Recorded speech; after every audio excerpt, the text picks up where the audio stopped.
There are times in a man's life when the world grows quiet, not because it has nothing to say, but because it is watching, watching to see what kind of soul will rise in solitude when no eyes are turned to him, when no hands are there to lift him, and when no voices call his name.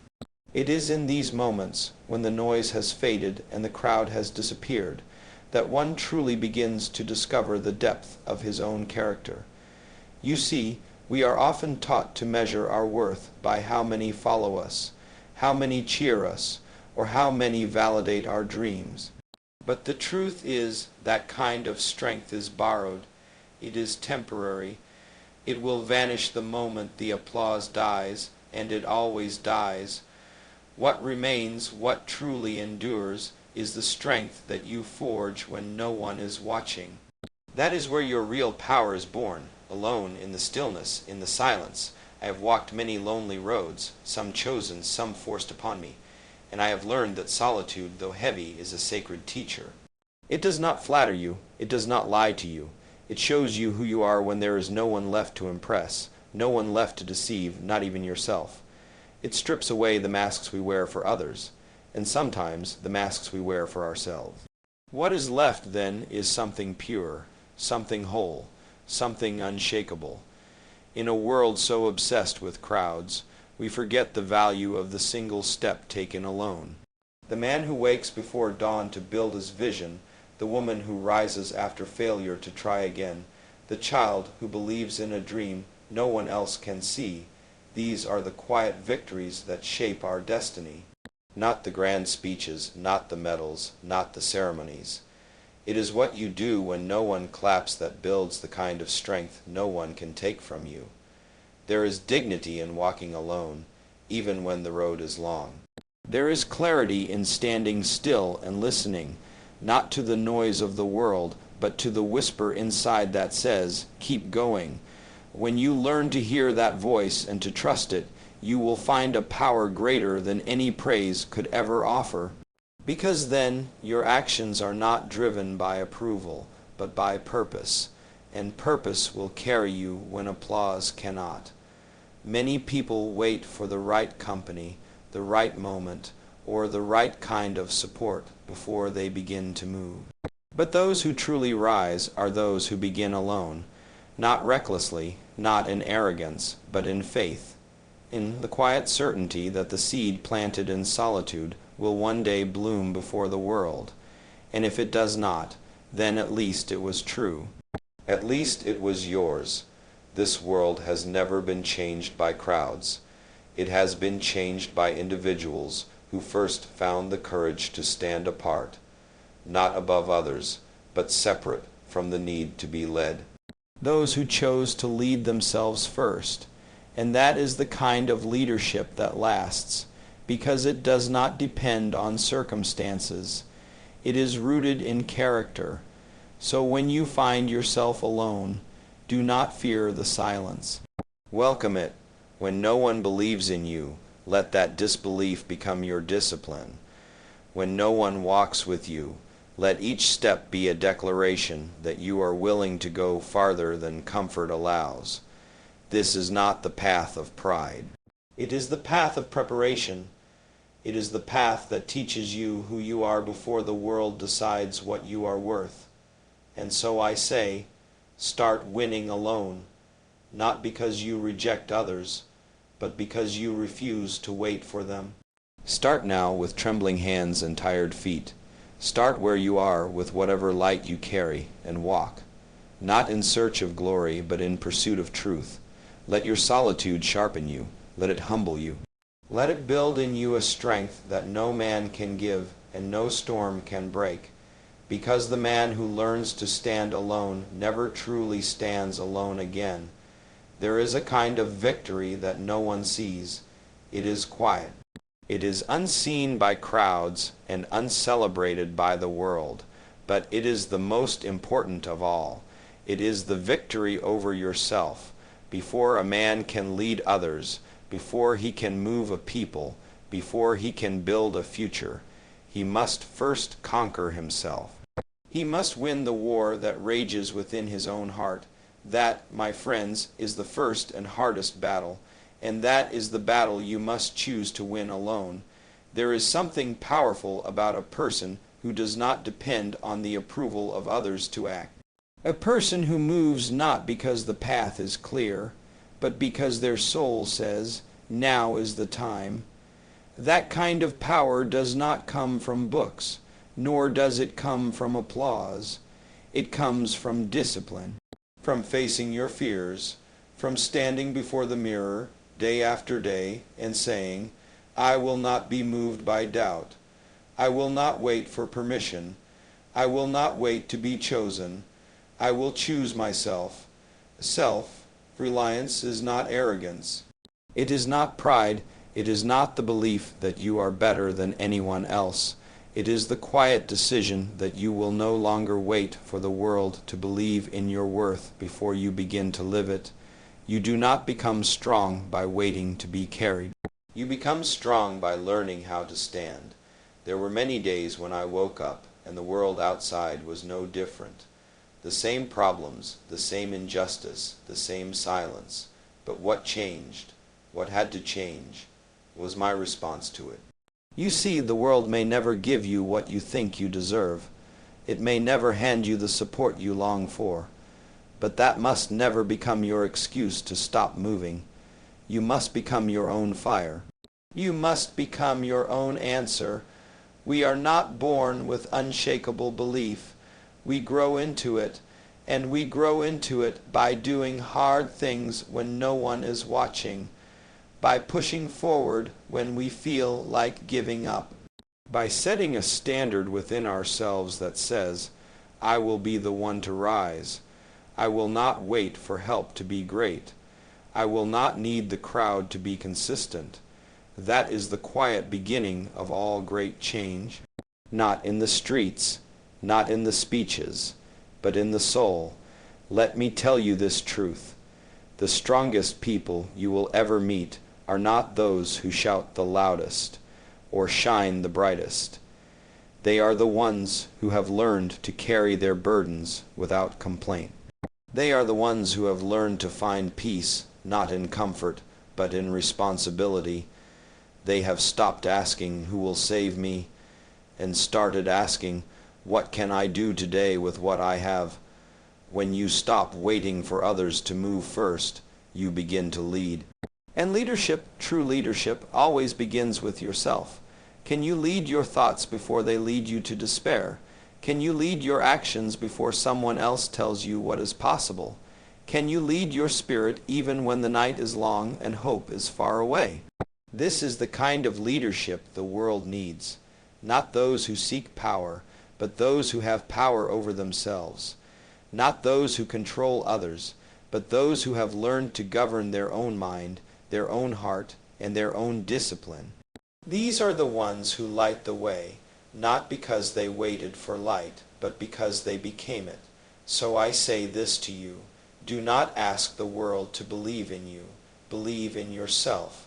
Do not wait for the perfect conditions. Begin with what you have. Do not fear standing alone. That is where your strength will be tested, and that is where your strength will be born. If you can win in the dark, you will not be afraid of the light.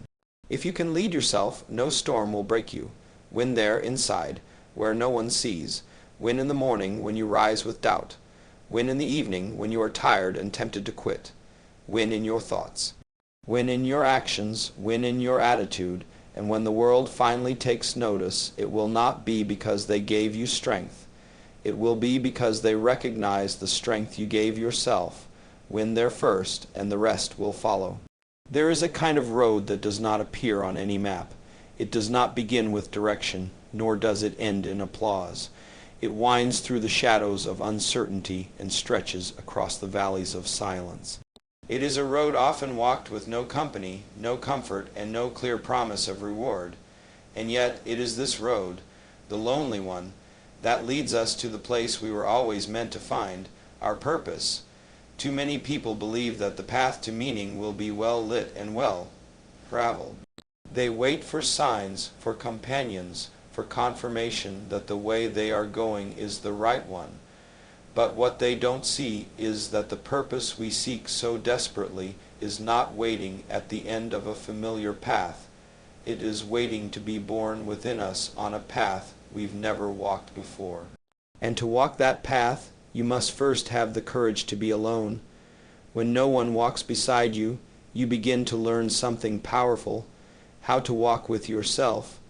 You begin to understand your thoughts in their rawest form. You learn to recognize which voices inside you are echoes of fear, and which are the whispers of your calling. In the noise of the crowd, it is hard to hear the voice of purpose.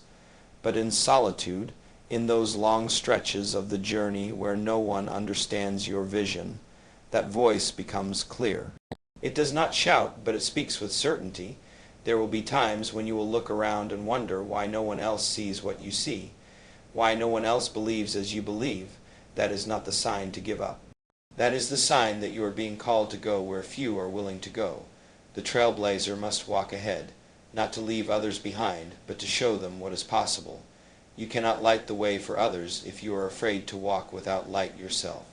We live in a world that praises acceptance, that clings to belonging, but there is a deeper belonging, one not given by society, but found in purpose. When you walk alone with that kind of conviction, you begin to realize that you were never truly alone.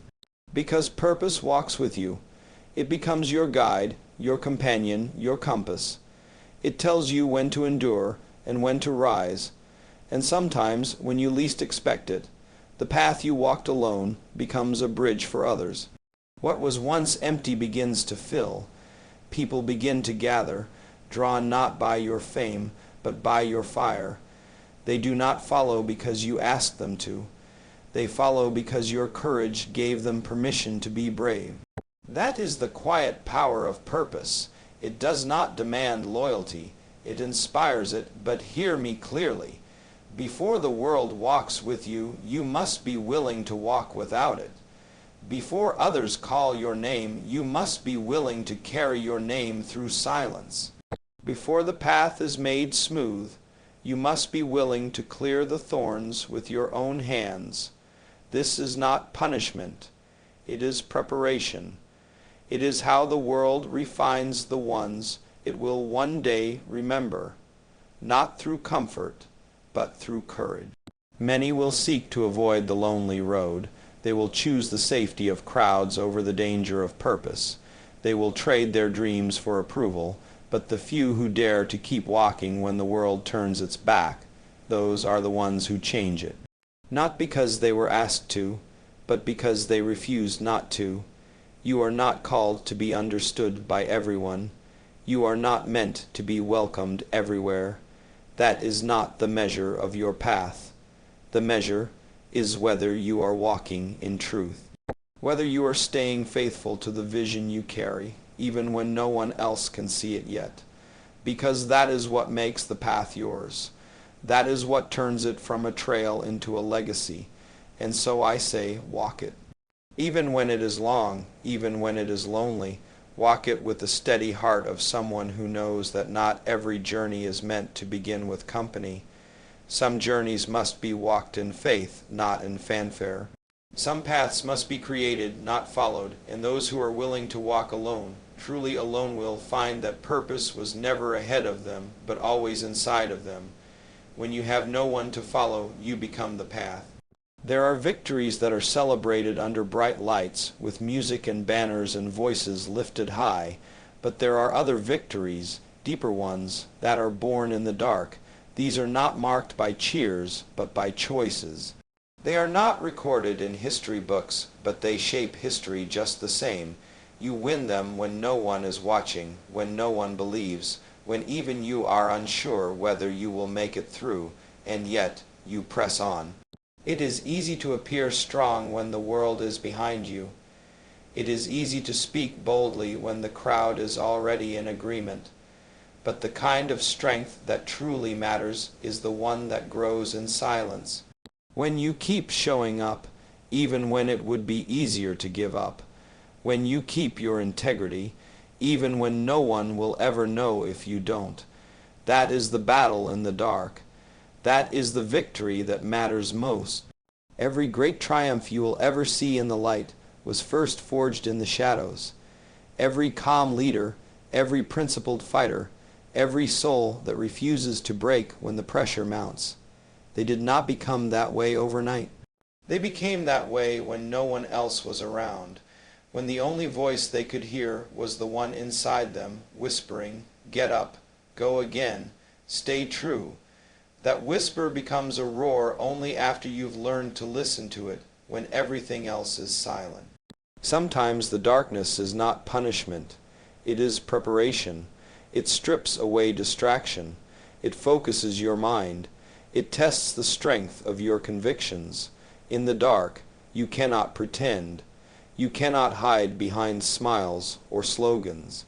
The dark demands something real, and if you are willing to stay to work, to endure when no one sees the effort and no one claps for the progress, you will walk out of that place with something more valuable than recognition.